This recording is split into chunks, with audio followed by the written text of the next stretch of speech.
Okay, for our final session, I want to share with you a secret code of creation. I think this is mind-blowing. This is one of my favorite ones to share with you. It's just, when I learned about this, it was just mind-blowing to me, and I hope it is to you. What if God built in a secret code into aspects of creation, maybe something you never even thought about?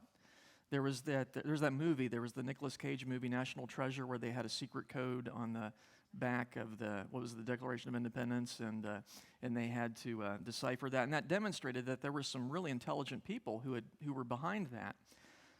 Well, what if we found a secret code embedded in numbers, like 1, 2, 3, 4? What if we found a code in there? What would that mean? The creator of numbers must be pretty clever. That's interesting. How would we account for that? Well, in fact, beginning in the 1980s, we did discover a code in numbers of unbelievable beauty and complexity. And it's something that I dare say has no secular explanation, but demonstrates that numbers stem from the mind of God. We think about God creating physical things, the mountains and animals and stars, but God is also responsible for mathematical truths. That's an abstract kind of thing. It's not, you can't touch a math truth, right? But it's something that nonetheless exists because it's true to the mind of God. And so we're going to take a look at that today. And before we get to the really good stuff, though, we have a little bit of work to do beforehand. And it's kind of like when I was a little kid, and my mom would prepare these excellent meals, but occasionally she would make something I didn't like broccoli. Ugh. And in rare moments of maturity, I would eat the broccoli first to get that out of the way so that I can then enjoy the rest of the meal, right? Because you had to eat everything on your plate. That was the rule.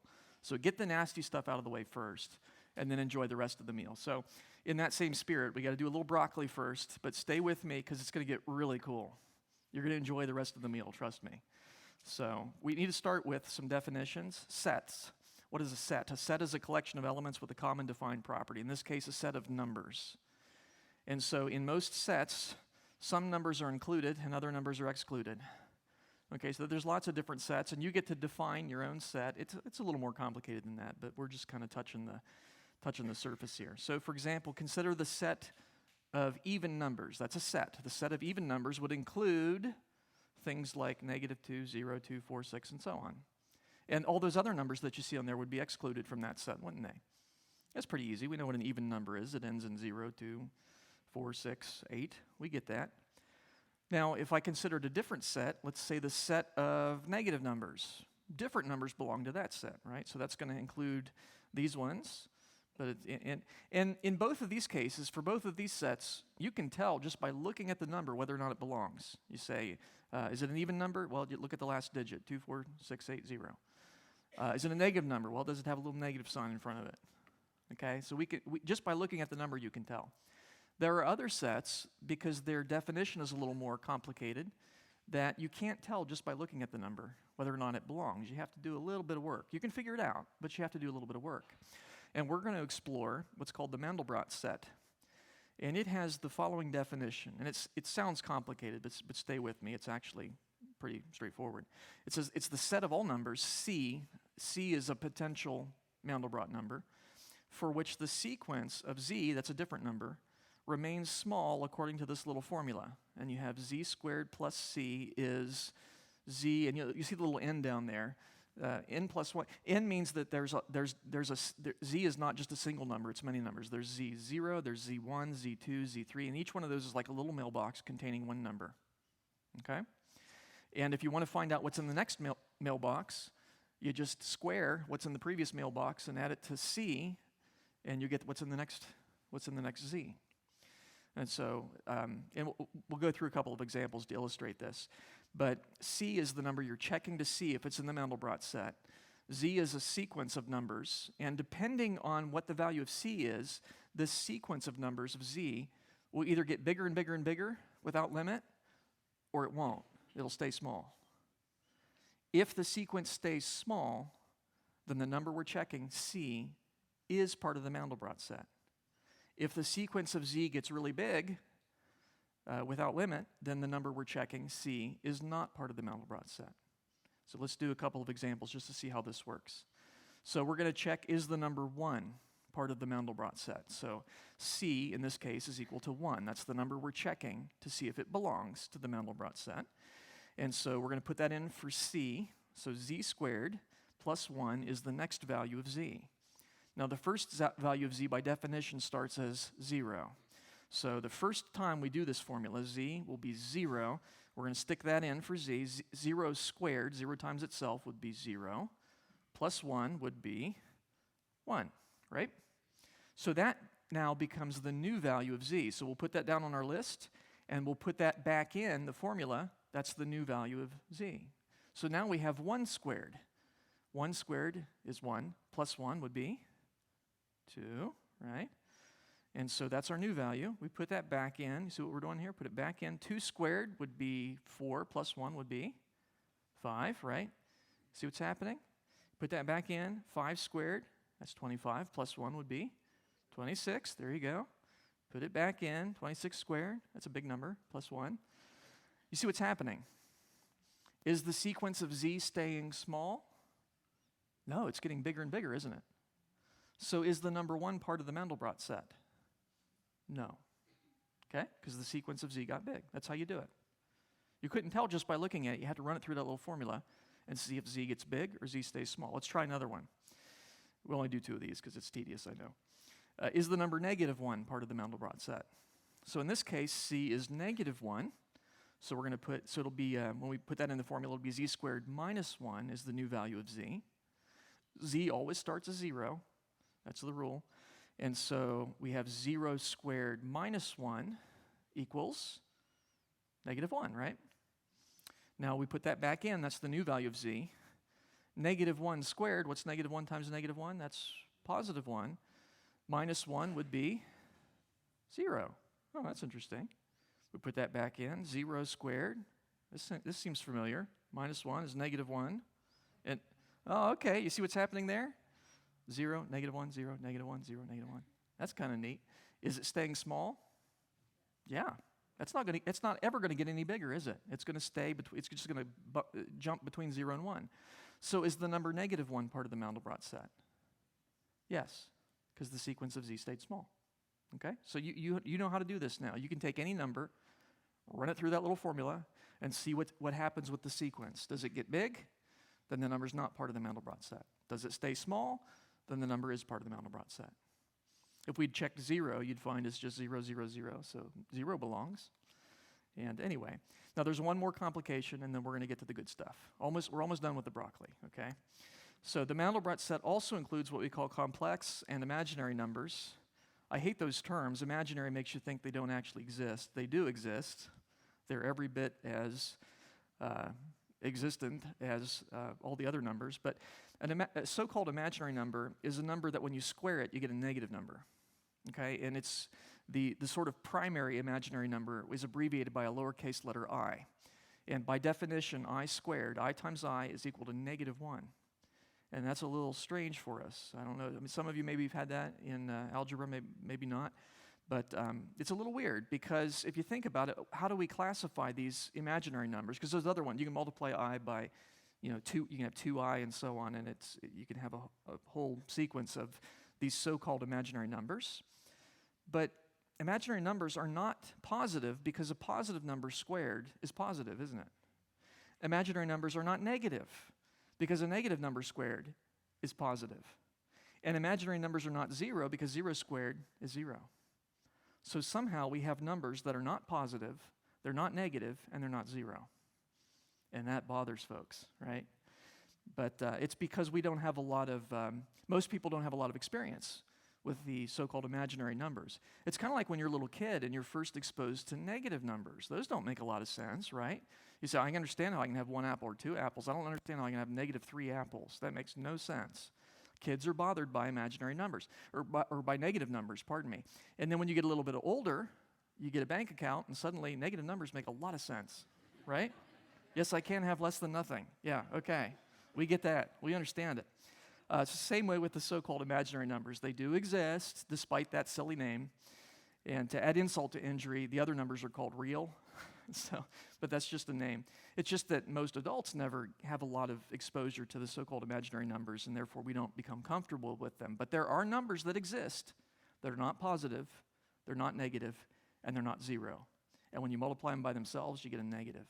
Weird. How do we picture this? Well, if you consider the number line that goes all the way from negative infinity to positive infinity, zero right in the middle, obviously numbers that are to the right of zero are positive. Yeah. Numbers that are to the left of zero are negative. Now, imaginary numbers are not positive. They're not to the right of zero. They're not negative, but they're also not zero. So how can we represent them? How about up there? Right? That point is not to the right of zero. It's not to the left of zero, but it's also not zero. And so you can think of the imaginary numbers as being along a different axis. And you multiply I by any of the so-called real numbers, and you get other imaginary numbers. And they're along that different axis. They're not positive. They're not to the right. They're not negative. They're not to the left. And they're not zero. It works. So that's the way you think of imaginary numbers. And the rule is whenever you have I squared, that equals -1. And they obey all the ordinary algebraic operations. So if I take 2i and multiply 2i by 2i, I get -4. Okay, so the real component multiplies, and then I have an I squared, so that'll be -1. That's all you got to remember. You can also have, the neat thing is you can have numbers that are off axis. If I put a point over there, that represents a number that has a real component and an imaginary component. So that would be 1 plus 1/2 I. And we call these complex numbers. Complex because they have a real component and an imaginary component. And we can represent their position on a plane with the x component, the real component being represented along the x-axis and the imaginary component representing the y-axis. And this is really neat because this, although it has two parts, it's one number. That's one number, and you can do algebraic operations on it. You can square it or whatever, and you'll get other numbers as a result. So you can, but it's neat because you can represent any point on a plane with one complex number using the real part of it to represent the x position, and then the imaginary component to represent the y position. So that's a nice way of representing these things. So this is all by way of introduction because what I want to do is find out if there's any kind of pattern to the numbers that belong to the Mandelbrot set. One of the things that mathematicians found very perplexing early on is that when they ran numbers through the Mandelbrot set, you can't tell just by looking at a number if it belongs or not. Does the number 3/4 belong to the Mandelbrot set? You can't tell. You have to run it through that formula, and it turns out it does not. But does 1/8? Yes, 1/8 does. Sometimes two numbers that are right next to each other. They're almost the same number, but not quite. One of them runs through the Mandelbrot set, and z gets really big. The other one, you run it through, and z stays small.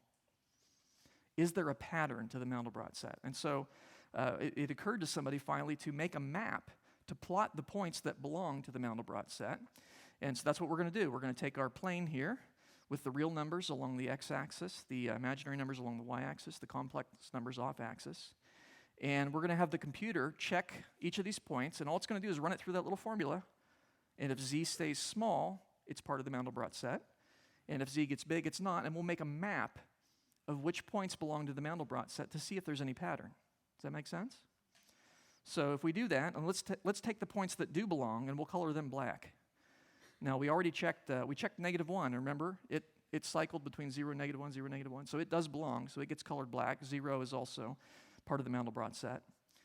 And if we had the computer check other points, we'd find that all these points do belong to the Mandelbrot set. There is a pattern. There is a pattern. It's producing a shape.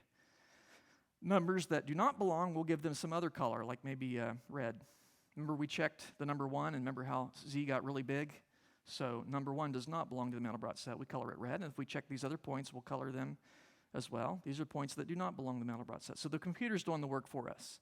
It's taking each one of those points and running it through that little formula and seeing if z stays small. If it does, black. If z gets big, red.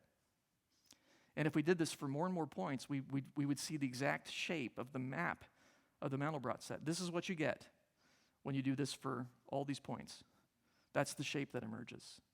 Really interesting and completely unexpected. No one was expecting that when you made a map of the points that belong to the Mandelbrot set, it would look like that. So the computer's done the work for us, right? It's checked all these points systematically. It's just one point after the other, and it's given us a color. And I shaded it, too, to where If a point does not belong to the Mandelbrot set, and it really doesn't belong, it's far away, that sequence of Z gets really big really fast. I made it kind of a dark red, where if the sequence of Z does get big but does kind of slowly, so it's not part of the Mandelbrot set, but it's close, then I gave it a brighter color like yellow. So yellow means it's close to being on the Mandelbrot set, but not quite. Red means it's way off, and black means it does belong to the Mandelbrot set. Okay, so there's the map that we get. And so now we can check. We can see, does the number -1/2 belong? And you can see, well, yes, it does. There's a black point there, so it belongs. Does the number ½ belong? Yes, it does. How about 1½ No, it doesn't. You see, so we can just look at the map now and see which numbers belong. But the really cool thing is not so much that we have a convenient map, so we can quickly check the points by looking at them, but the map itself. It's weird. It's fascinating. I'm going to remove the axes so you can see the shape a little better. All you're looking at here is a graph, a map of which numbers belong to the Mandelbrot set when plotted in the complex plane. And no one was expecting that kind of shape. What does that even mean? And why is it there? And this is something that was discovered in the 1980s. Benoit Mandelbrot, the set's named after him. He explored this set and popularized it. He worked at IBM, and this was the first time that computers were fast enough to be able to do these calculations quickly and then plot the results. And so he was a pioneer in that field. So you'll notice some overall, the overall, kind of keep in mind the overall shape of this. You'll see kind of the first probably feature that you see is the big one, the big heart-shaped feature. That is called a cardioid. A cardioid is what happens when you take a circle and roll it around another circle, keeping your pencil affixed to one point on the rolling circle. See that? That is exactly the shape of the main portion of the Mandelbrot set. It's a cardioid. Why? I have no idea. There's probably a reason. I just don't know what it is. Amazing. And then the other shapes that you'll probably see are circles. Every other shape that's not a cardioid is a circle. Every one of them, in terms of having actual area. So you see the circles growing off it. They get the big one there on the left, and you got one on the top and the bottom, and so on. And they get smaller and smaller and smaller as you go in. And then finally, the other shapes that you'll see are these little branches that kind of branch off various places, off the top, off the bottom, and so on. And they're all very wiggly, except for the tail, and it's perfectly straight, although it's got wiggles that go off of it. So really wild and completely unexpected. So this is, again, just a map of the Mandelbrot set, really quite fascinating. And with computers, we can zoom in on sections of it, and they can check the points at finer scales and see if they belong. So we can zoom in, for example, on the top portion of the Mandelbrot set, and we find all kinds of interesting properties that this has. For example, you notice how the top circle there, it's got a circle growing on top of it, a circle growing on top of it, a circle growing on top of it. They go on forever, by the way. And it forms kind of a tree trunk, which branches into two branches, and including the stem, that's a threefold symmetry. Do you see that? So 1, 2, 3 sort of branches there, including the trunk. Now, if you go to the next one down on the left, you see it's 1, 2, 3, 4, 5. Branches into 5. The next one down, 7. The next one down, 9, 11, 13. It's all the odd numbers. Each one gains 2 more. Isn't that wild? For whatever reason. So the Mandelbrot knows how to count by 2s. You have all the odd numbers there, and they continue infinitely. It doesn't stop. It's not like they stop at 27. They keep going forever, all the way down to infinity, odd infinity, whatever that means. On the other side, you have evens and odds, interestingly. You have all the numbers there. See how it branches into 4, branches into 5, 6, 7. Each one gains an additional little branch off of it, an additional antenna. That's wild enough. What's even more wild, take the 5 and the 3, 5 plus 3, that's 8. Guess how many the one in between those two has? 8. And that's true of all of them. You look at any circle in between two big ones, the next largest one in between them will add the number of branches there and the number of branches there every single time. It's remarkable. So the Mandelbrot set, this map of the Mandelbrot set knows how to count and it knows how to add somehow. It's amazing. And again, nobody was expecting this. All we're doing is running the numbers through that formula and see what shape results. And the shape is amazing. Absolutely amazing. One of the coolest things about the Mandelbrot set is what I want to show you right now. So again, we have the overall shape. We have the big cardioid there, right? We have the main disc and other circles that are growing off of it. And then we have these various antennae, and the one on the left is a straight kind of spike, and it's got a little bump on it. See that little bump down there on the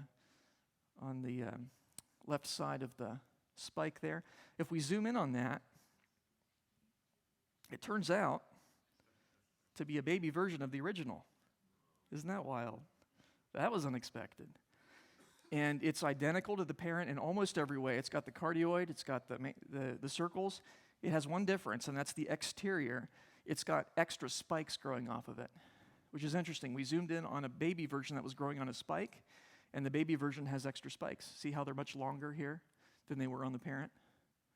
And the interesting thing about this baby version is it also has a tail, and it's got a little speck on it. What could that be? It's another one. How about that? Identical to the parent, except the exterior now has extra spikes and spikes growing off of spikes. So we zoomed in. This is the grandbaby now. And you see it's got a little thing there, and sure enough, that's another one. As far as we know, these go on forever. There's an infinite number of baby versions growing on that tail. Each one has a baby growing on its tail and so on. Isn't that wild? Nobody was expecting that. This kind of shape, a shape that has smaller versions of itself built in, is called a fractal. And so the Mandelbrot set the map of the Mandelbrot set is a fractal. And you can see how tiny that grandbaby is compared to the parent. It's tiny. But it gives you a little window into the mind of God to be able to think that. Because this shape, I'm going to argue that numbers exist in the mind of God, and the reason the shape has the shape that it does is because it's a reflection of God's character. God has a sense of beauty. We're seeing that here. And we find that not only does the overall shape go on forever, but any section of the shape has a tendency to repeat as you zoom in on smaller and smaller scales. The Mandelbrot set does not end. It's infinitely complex. Let me show you what happens when we zoom in on a section of it here. And I could have picked any section, and you just zoom in on it, and you think, oh, it's going to stop at some point. But it just doesn't. Smaller and smaller scales, and it's beautiful. It's really stunning, isn't it? And you think it's going to stop. It's going to, we're going to get down to something where it's not complex anymore. It never does. It's infinitely wiggly. And so no matter how much you zoom in on it, you get smaller and smaller wiggles. You could do that for the rest of your life. You'd never run out. But we don't have time for that. So, now what I want to do is I just want to explore this shape a little bit, because here's a aspect of creation that our ancestors didn't know about. It's an abstract part of creation. It's built into math, but God is the author of math. And so we're doing a little bit of theology tonight. We're learning something about the mind of our Creator when we explore this shape. It tells us about His creativity and His genius. We zoom in on this valley. This is often called the Valley of the Seahorses, because if you look over on the right side, it looks like upside-down seahorses, doesn't it? The shapes that result. And by the way, the colors are arbitrary. Now, by convention, if points belong to the Mandelbrot set, those are always colored black, but points that are exterior, we're free to shade them however we like. So every now and then I'll change the color just to keep things interesting. But I've assigned it so that brighter colors, bright means it's very close to being on the Mandelbrot set. And so, and that might seem surprising, because you say, well, the central hub of that seahorse right there, it looks like that's really far away from the Mandelbrot set, doesn't it? But the fact that it's bright means it's really close. What does that mean? It means that there is a thin black thread of points that is on the Mandelbrot set, points that are on it, and it branches out and produces all that structure. It's just the black thread is so thin, it's smaller than a pixel on the screen, you see. So there are sections that belong to the Mandelbrot set within that. And there must be a lot right there, because that's very bright blue. That means those are close to being on the Mandelbrot set. Okay, so think of this infinitely small, wiggly thread that goes out and branches out and makes all that complex structure. So that's what you're seeing there. So you're seeing the perimeter of the Mandelbrot set, and it turns out it's very wiggly. It's actually infinitely wiggly, which is kind of wild. So I kind of want to know more about this seahorse. I thought, well, let's zoom in on the center of that. That's kind of fascinating. And you get this wonderful spiderweb type structure. It's just beautiful. And I found from experience that if you zoom in on the center of that, you can do that to your heart's content, and it doesn't really change. It goes in infinitely small. God's not only the the source of things infinitely big. He's the source of things infinitely small, too. We don't tend to think that way. But so rather than going in on the center, which would kind of leave things unchanged, let's go off to the side. I want to figure out what these webs are made of. And it turns out the spider webs, when we zoom in on them, are made of more spider webs, smaller spider webs. Isn't that wild? And you can see that there are two central hubs there. There's one at the top, one at the bottom. And this is a neat place to zoom in on whenever you see two hubs like that. And then in the middle, they kind of collide, don't they? The spider web of that one collides with the spider web of that one. And it goes from 2 to 4. Do you see there's actually 4 there in the middle, 4 little hubs in the center.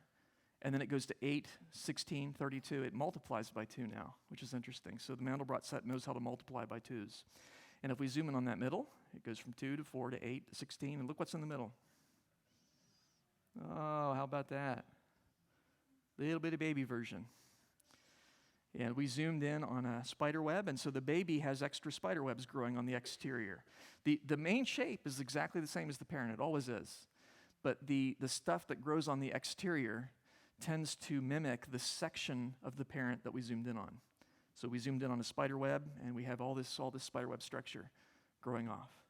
And look how tiny this is compared to the original as we zoom back out. It's really remarkable.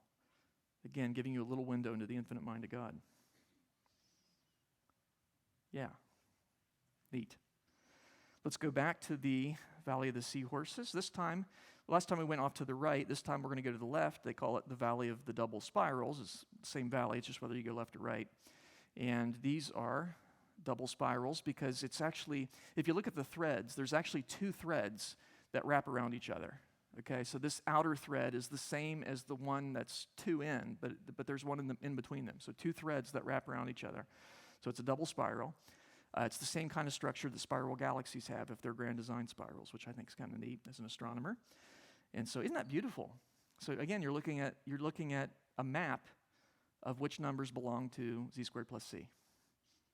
We're learning something about the structure of numbers themselves, and it's remarkable and it's beautiful.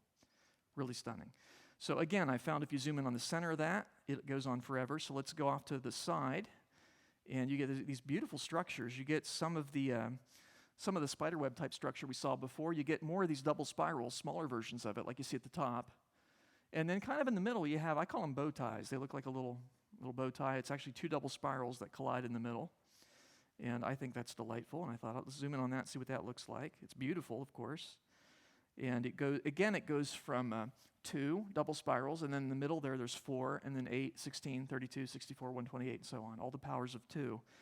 And if we zoom in on the middle there, you're not surprised this time, but there it is. There always is. And I found that every section you do that on, if you find 2 spirals where they collide in the middle, you zoom in on it, it's always a baby Mandelbrot. Now keep in mind, this baby version of the Mandelbrot, it also has a Valley of Seahorses, right? I could zoom in on that and continue, and I'd find a baby version there. So it's just amazing. Not only do we have an infinite number of baby Mandelbrots built into the original, each of the babies has an infinite number of baby Mandelbrots. So it's not just infinity, it's an infinity of infinities. That'll keep you awake at night. The beauty is astonishing. We zoomed in on a double spiral, and the baby version has all kinds of double spirals going around the exterior. Isn't that stunning? I just think that's beautiful. And this has existed in the mind of God since creation, right? It's the way God thinks about numbers, and we only discovered this in the 1980s. It makes you wonder what other gems God has out there for us to explore and find and to worship Him for His creativity and His genius. Really remarkable. The number of double spirals, that's 8.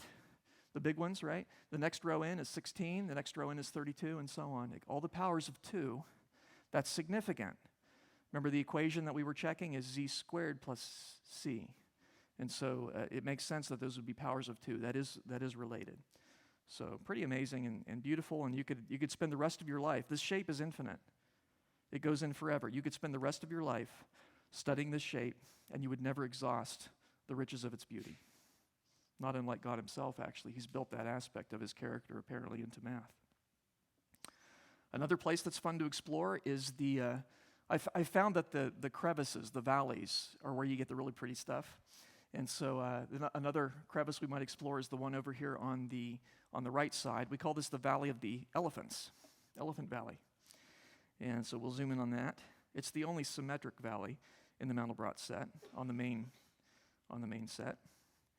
And Valley of Elephants, because it looks like a bunch of elephants marching one after the other. You see that? Especially on the bottom. And on the top, they look like they're hanging from the ceiling. But if we zoom in on the bottom row, I'll zoom in on a couple of elephants here.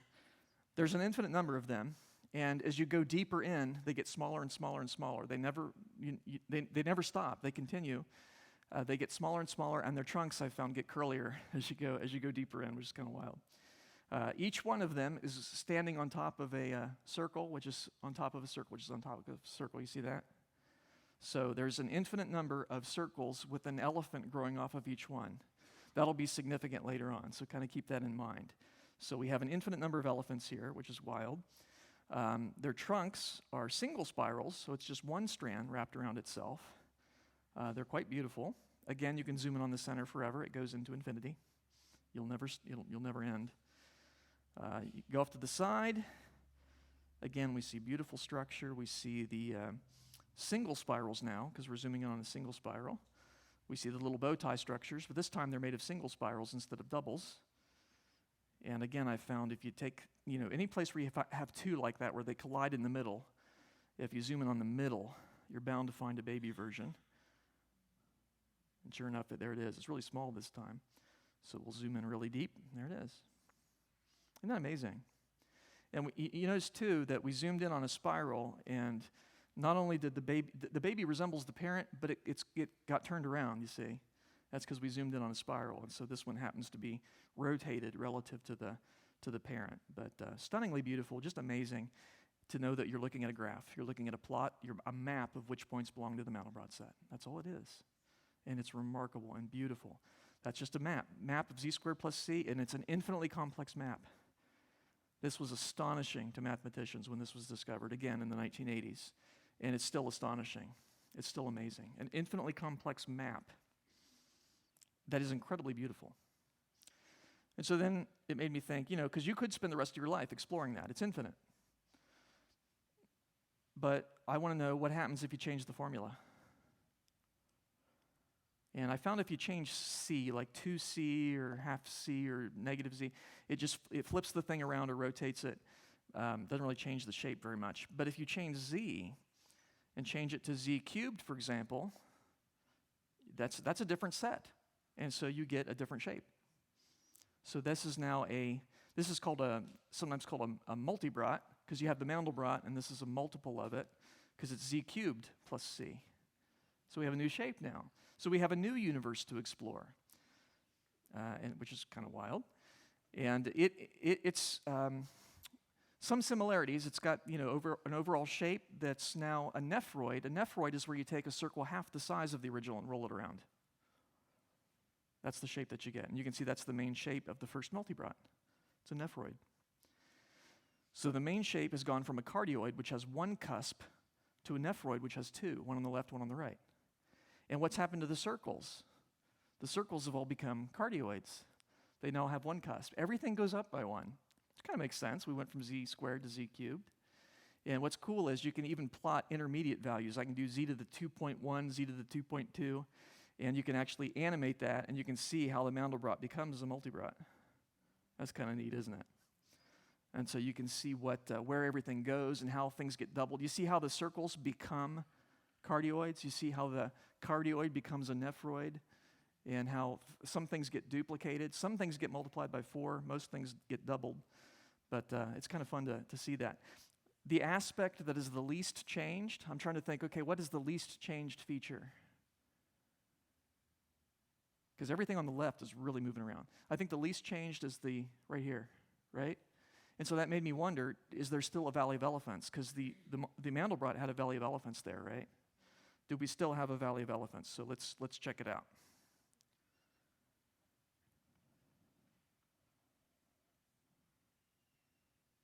There are elephants. Look at that. But here's the cool thing. Remember how each circle has become a cardioid, right? Remember before, each circle had one elephant on it. The circles have become cardioids, and they now have 2 elephants on them. The elephants have doubled. Now, before we had an infinite number of elephants, and now we have twice that many. Oh, infinity's weird. Infinity's weird. But this is just a little glimpse into the mind of God. God's understanding is infinite, the Bible says. And so what a neat way of exploring that. We can zoom in on it. Will we still have those little bow tie things, you think? We have a single spiral here. That looks kind of similar.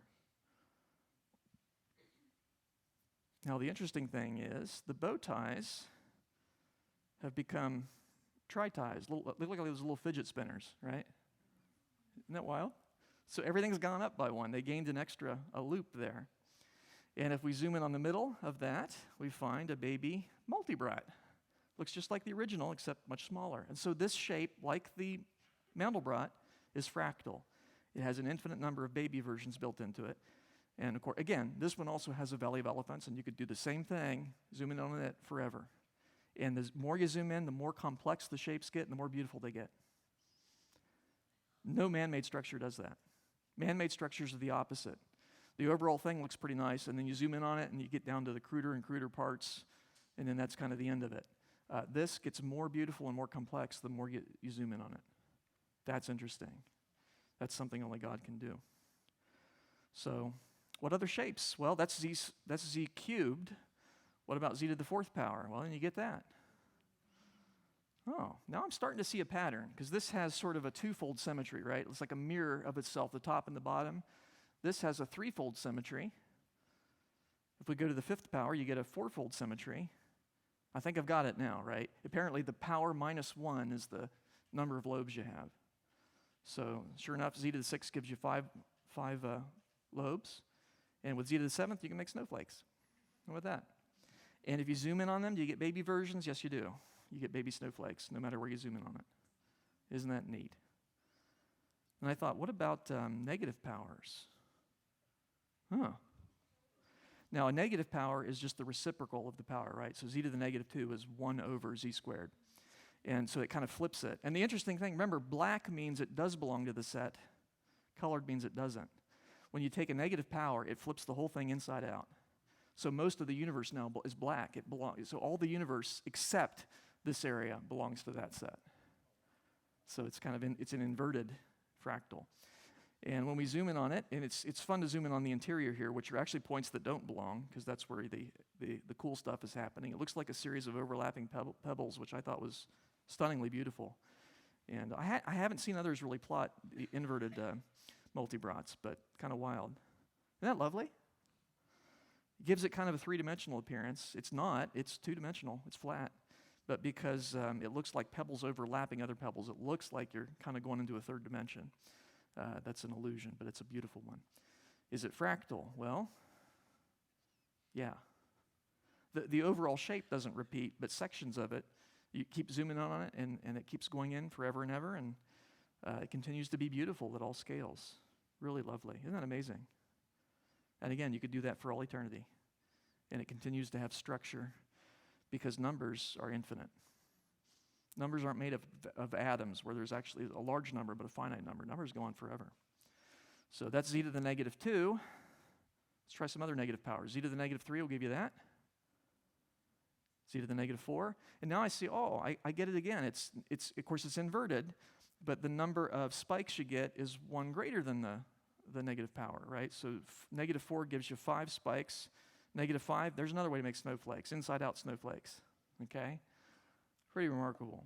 And the beauty in these things is just amazing. You'll see these on the internet, and you'll see, that's beautiful, but where does it come from? It comes from the mind of God. This is beauty that's built into numbers, and we're just mapping them, and we're seeing the results, and the results are amazing and totally unexpected, some of the shapes that result, something that mathematicians were just amazed at. Quite beautiful. So what does all this mean? I mean, there's just a bunch of pretty pictures that doesn't really mean anything, or what causes the beauty in fractals? What causes the complexity in fractals? Well, first of all, the beauty. What causes these shapes to be beautiful? How do I account for this? How do I make sense of it? Is it the man-made color scheme? Now, as I mentioned earlier, when points are exterior to the Mandelbrot, we get to pick the color. By definition, the points that belong are colored black. That's just a convention. You wouldn't have to do that even, but everybody does.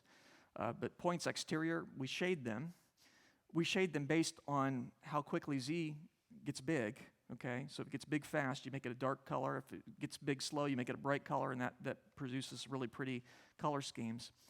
But I'm asking you, am I responsible for the beauty of this? Because I picked the colors. I think they're nice. But the answer is no, because if I take away the color, the shape is still beautiful. There's something beautiful about this shape, isn't there? Even in grayscale, it's stunning. Now, I think the colors add to it a little bit, perhaps the way a little bit of salt can bring out the flavor of a food, but it doesn't create good food, right? It just brings out the flavor a little bit. And of course, I have to point out that I'm borrowing God's colors anyway. It's not like I can create new colors. God made them all, and the way our eyes work and the way our brain interprets them. Did the computer create the beauty? You might think so. I used a computer program to plot these things, but the thing is, the first few points we checked manually. Remember, we checked -1 and found that it belongs. We checked 1 and found that it does not belong. You could plot this by hand. Oh, it would take forever, but you could do it by hand. The computer just does it quickly. The shape's already there. The computer reveals it quickly. The computer didn't create this beauty any more than microscopes create bacteria. Microscopes let you look at bacteria. They allow you to examine it. The computer allows us to examine the shape quickly. It didn't create it. It just revealed it, because the computer's just following the laws of mathematics and checking and following a formula and making a map of the result. That's all it's doing. It's checking to see what's already there. Did people make this? Well, we picked the formula, z squared plus c. But what we found is it doesn't matter too much what formula you pick, because remember we tried z cubed plus c and z to the 4th plus c, and they all resulted in fractals. So it's not something that human beings created. And in fact, we were surprised by the beauty that's in these things, right? We were astonished. Nobody sat down and said, I'm going to make a map of an infinitely complex little bug-like looking structure that when you zoom in on it, no, nobody did that. This was a surprise. It's obviously not something people created. It's something people discovered. And we were shocked by what we discovered. I'm going to suggest to you the beauty is built into math. It's there. It's always been there since creation. It's just only recently have we had computers powerful enough to discover these shapes quickly. But you could theoretically do it all by hand. It would take a long time. What causes the complexity in fractals? The fact that they have these mathematical properties, they can add and multiply, and when you zoom in on them, the way they wiggle is infinitely complex. Did the computer create it? Again, no. These shapes are infinite. This is a good computer. It's an Alienware, but it only has a finite amount of RAM.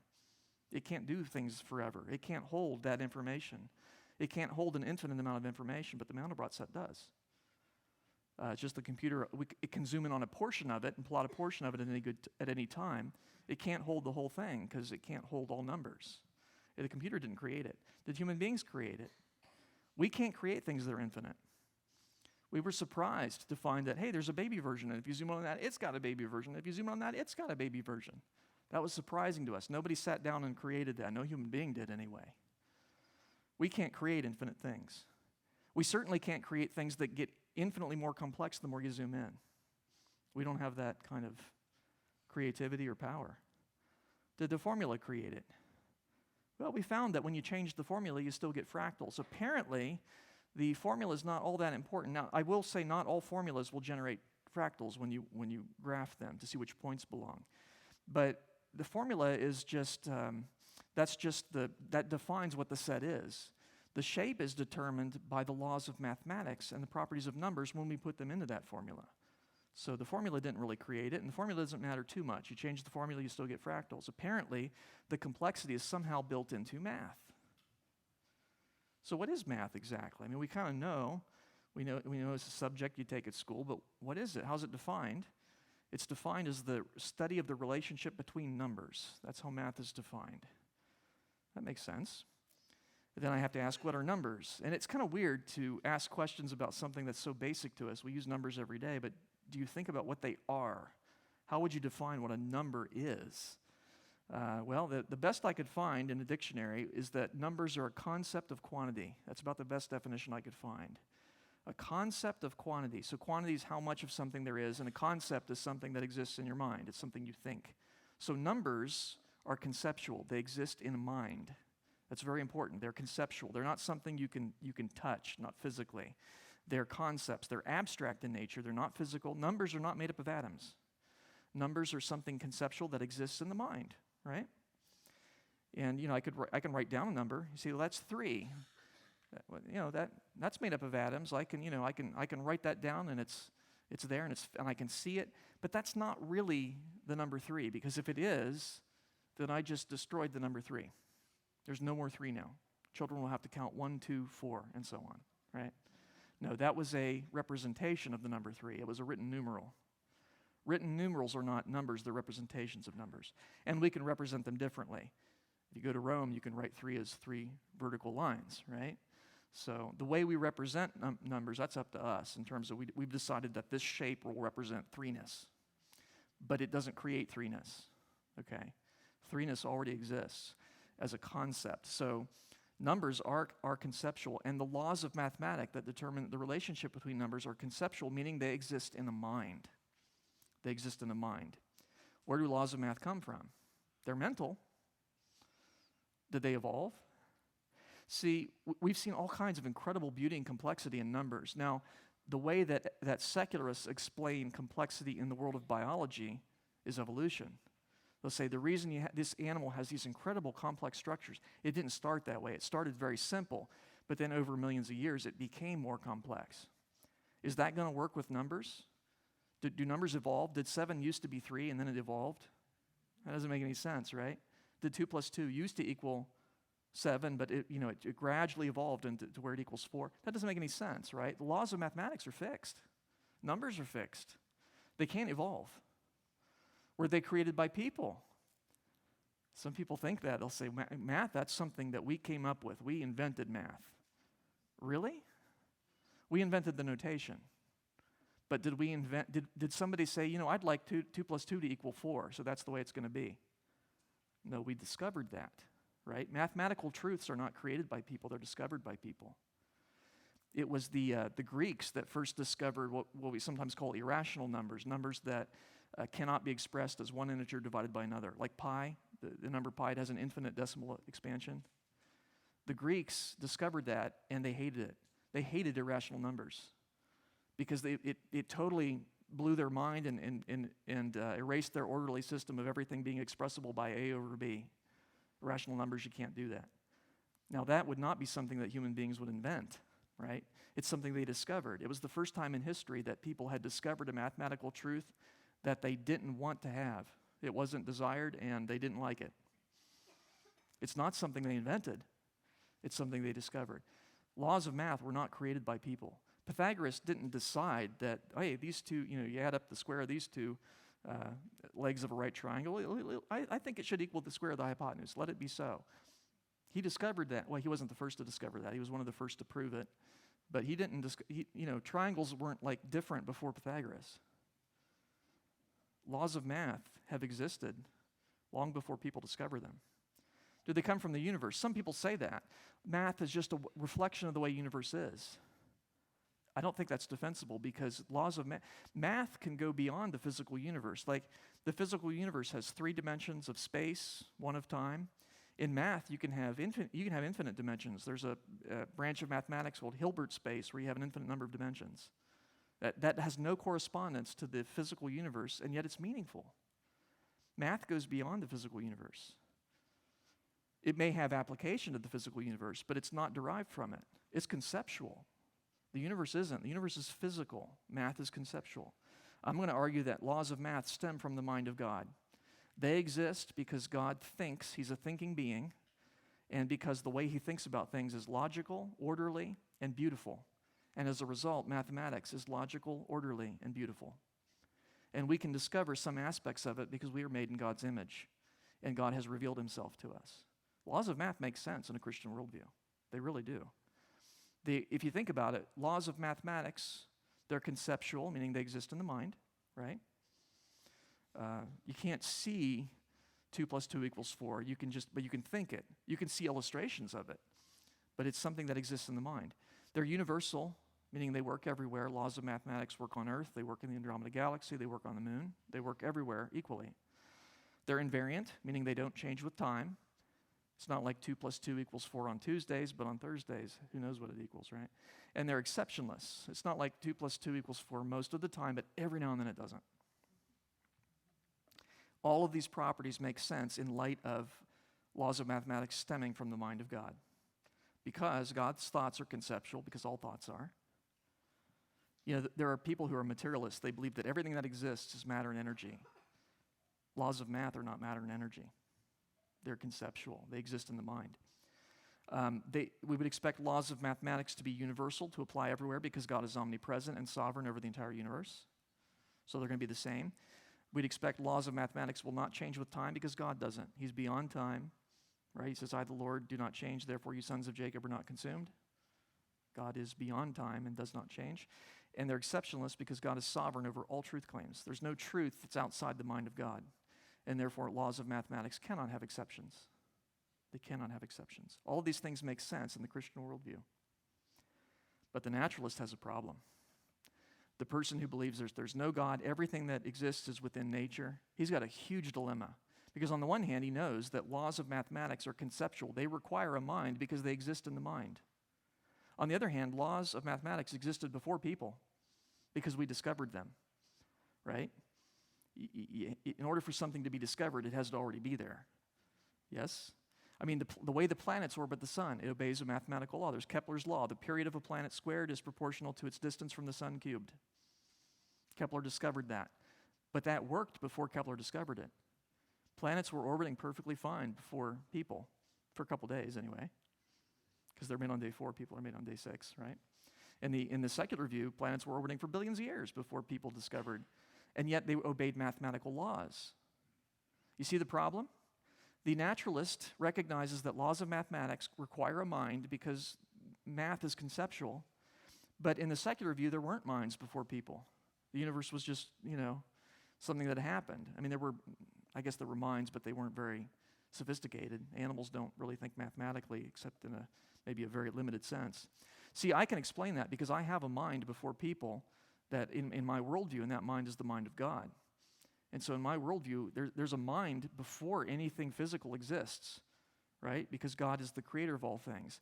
And so I can make sense of the existence of laws of mathematics, their properties, and the fact that they predate people, because God does.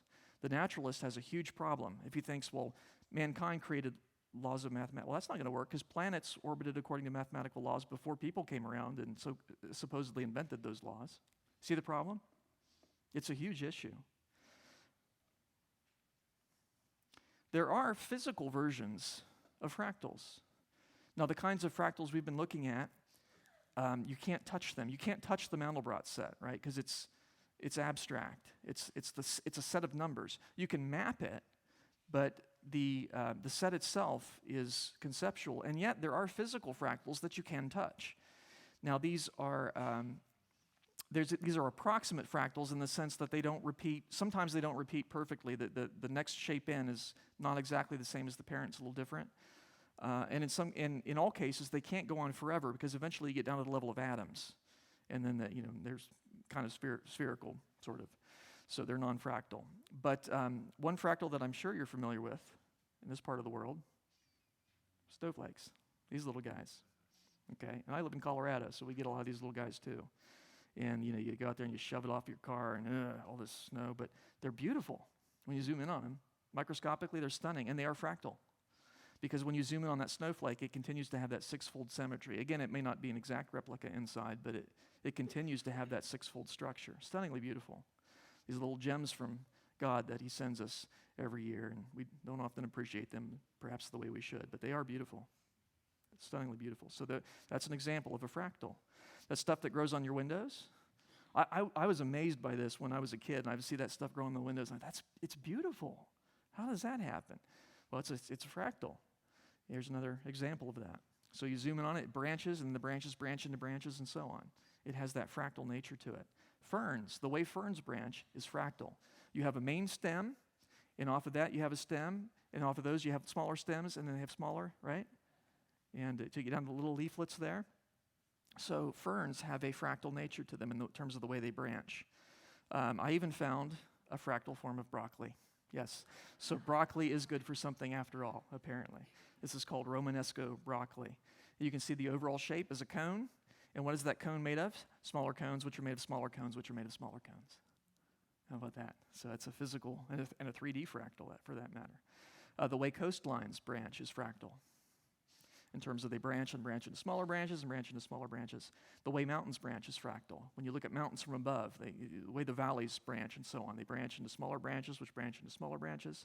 Clouds are fractal in nature. Am I looking at the entire sky, or am I zoomed in on a very small section of cloud? It's hard to know because the small section looks kind of like the whole thing. And that's a property of fractals. Lightning bolts, the way they branch is fractal. So there's a main branch, and it branches into smaller branches, which branch into smaller branches, and so on. And really quite spectacular the way lightning branches that way. And it's really cool to watch it in super slow-mo because you can actually see the branching happening in real time until the leader connects, and then most of the current goes down the leader.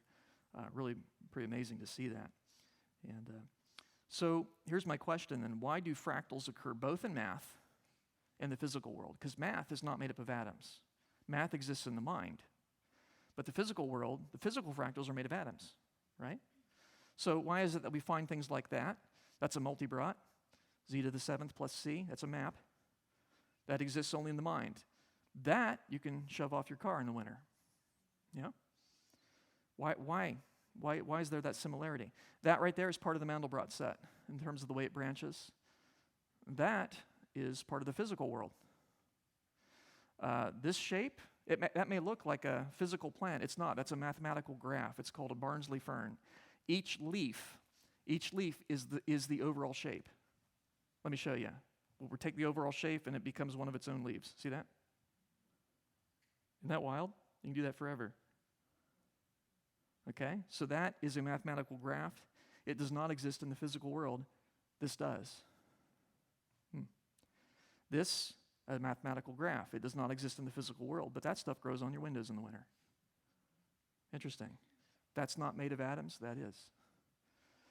This shape is a mathematical plot of cones on cones on cones. It does not exist in the physical world. This, unfortunately, does. That shape exists only in the mind. It's a mathematical graph. You can't point your telescope anywhere and see that, but you can point your telescope and see that. Why that similarity? Why is it fractals occur both in the conceptual world of mathematics and also the physical world? Now, one answer, and it's a good answer as far as it goes, is that the physical universe obeys mathematical laws. The universe obeys math. And so it stands to reason if fractals can occur in math, they could occur in the physical universe. That's a good answer, but then I'm going to just ask another question. Why does the physical universe obey mathematical laws? Because math is something you do in your brain. It's something you do in your mind. You think math. Why does the universe, which is made of atoms, how does it know what you're thinking about, right? Such, that it could obey these conceptual laws. How does that work? Well, in the Christian worldview, I can answer that. Mathematics is a reflection of God's thoughts. And whose mind is it that controls this universe? It's the mind of God. So, of course, the universe is going to obey math. That stands to reason in a Christian worldview. The universe is upheld by the mind of God. God upholds all things by the word of his power. That's what the Bible teaches, Christ in particular, the Son, God the Son. In him all things consist or hold together. And so, of course, because God thinks mathematically, because fractals are something that's true to God's nature, the way that God upholds his universe, there will be fractals in it. I would expect that. Of course, the universe obeys math. It might surprise you to learn that no secularist has been able to answer that. Why is it that the physical universe obeys mathematical laws? We all know it does. That's not the issue. The question is, how can you make sense of that? Why? How does the universe know about math? I mean, do electrons know how to add and multiply so that they can calculate the force necessary to keep them to the bound of the proton? Somehow they do. How do they know that? The secular worldview cannot explain the existence or properties of laws of mathematics or why the physical universe is compelled to obey those laws. And if you don't believe me, there is a brilliant physicist named Dr. Eugene Wigner, And he wrote a wonderful article decades ago called The Unreasonable Effectiveness of Mathematics in the Natural Sciences. Now, this guy's no slouch. He's a Nobel Prize-winning physicist. And I love this paper because from his apparently non-Christian point of view, he's trying to answer this question, why does the universe obey math? Let me give you an excerpt from the paper here. He says, it's difficult to avoid the impression that a miracle confronts us here, or the two miracles of the existence of laws of nature and of the human mind's capacity to divine them. He's saying it's amazing enough that the universe obeys laws. What's even more amazing is that we can discover some of those laws, and they happen to obey math. Isn't that convenient? Math that we discover in our heads, and yet the universe obeys it for some reason. What is his conclusion as one of the most brilliant non-Christians in the world? The miracle of the appropriateness of the language of mathematics for the formulation of laws of physics is a wonderful gift which we neither understand nor deserve. His conclusion? No idea. No idea. But it's interesting, even the language he chooses there. I'm sure he's not using miracle in its literal sense, right? As something that God does, but it is in the sense that God is responsible for mathematical truths and why the universe obeys them. But it's interesting. The miracle of the appropriateness of the language of mathematics for the formulation of the laws of physics is a wonderful gift. Gift implies a giver, which we neither understand nor deserve. Yeah, I'd agree that we don't deserve it. That's certainly true. But we can understand it from a Christian perspective. The gift of mathematics, it's something that when God has allowed us, God has given us the privilege of thinking his thoughts after him. And that's what science is, and mathematics for that matter. That Johannes Kepler, a very devout Christian who discovered the 3 laws of planetary motion, that all planets obey. Thinking God's thoughts after him, that's what science is. And it's in science, math applies to the physical universe because the physical universe is upheld by the mind of God, and the mind of God is mathematical. And God has graciously revealed himself to us. He's told us some of his thoughts, and we read about those in Scripture. And, of course, God has revealed himself in other ways, but the Scripture has that special clarity to it because it's written in human language. The secularists, the most brilliant secularists in the world, cannot answer the question of why the physical universe obeys math. They say, well, it does. I know that. That's not the issue. The question is, how can you account for that in your worldview? They can't. Most people haven't thought about it, but the most brilliant minds who have, from a non-Christian perspective, they can't answer that question. Isn't that fascinating? And so all this beauty that we've been seeing, it's a reflection of the way God thinks, and it cannot be made sense of in any secular or non-Christian worldview. So we've seen beauty of infinite complexity built into numbers. Fractals, these like the Mandelbrot set, it goes on forever. You can do Google searches for Mandelbrot deep zooms, where they zoom in by a factor of like a Google in the original meaning of the word, 1 with 100 zeros after it. That's how much they've zoomed in, and it just keeps going, and it's beautiful at all depths. It's stunning. Numbers are abstract conceptions of quantity. They exist in the mind. Concepts require a mind. I can make sense of that. In my worldview, there's a mind that's governing all nature, and that's the mind of God, and I have access to some of his thoughts, and I'm made in his image. So I have a limited capacity to think in a way that's consistent with his nature. That's why I can do math. Numbers are a reflection of the way God thinks, and therefore the way we must think when we think about numbers, we have to think about them mathematically. The secular worldview cannot account for the existence or properties of numbers and mathematical truths. Can't make sense of it, because you need a mind, and they don't have minds before life evolves. So they can't explain why planets obey math, for example. Numbers existed before people. Yes, we discovered them, we didn't invent them. And yet they're conceptions, meaning they require a mind. That makes sense in terms of God being responsible for them. Furthermore, laws of mathematics are universal. They apply everywhere because God is omnipresent. They do not change with time. They're invariant because God doesn't change with time. And they're abstract because all thinking is, including God's. The physical world also contains fractals, and I can make sense of that. Secular worldview can't, because they can't explain why the physical universe ought to obey math at all. They all acknowledge it does. That's not the issue. They can't make sense of why it does. The Christian worldview can do that because the universe is controlled by the mind of God. That's what it comes down to. This presentation, you can get that on DVD if you like, and because it's so beautiful, we put this one on Blu-ray too, because it's just amazing, these incredible shapes and how beautiful they are. And we now have a book on this too, The Secret Code of Creation, and it gives you some other equations to try. And the cool thing about this is if you get the book, you also get software that I wrote that'll allow you to explore these shapes yourself. Pretty neat. So you'll get a CD with it, or if you don't have, a lot of computers don't have a CD drive these days, you can download it from the internet as well. But the CD also contains all the pictures in the book. And the cool thing is you can drop those pictures into the program, it knows where they're at, and you can continue to zoom in on them or change the color scheme or whatever. And it's just a lot of fun.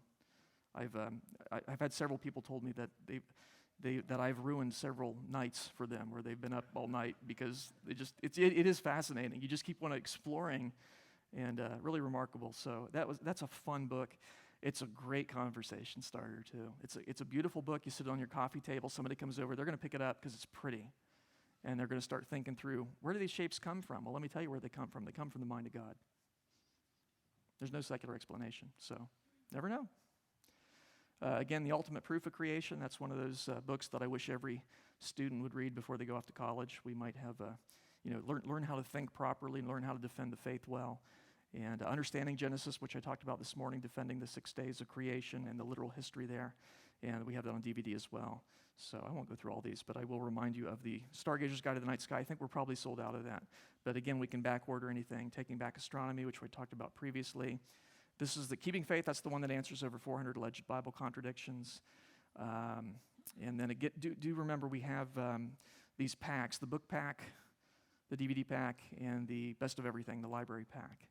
So I'd encourage you to check those out while you're here, because we only do the specials at conferences like this. You can get all the individuals on the website, but you'll pay full price. And do check out our children's resources as well.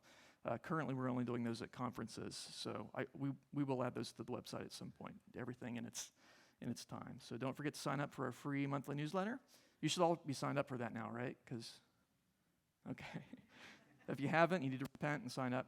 There you go. And check us out on the web, biblicalscienceinstitute.com. So we're going to take, a 15-minute break, and then we'll do a brief Q&A. Does that sound good? This will be your last opportunity to get any of the resources, so please avail yourself of that. Thank you.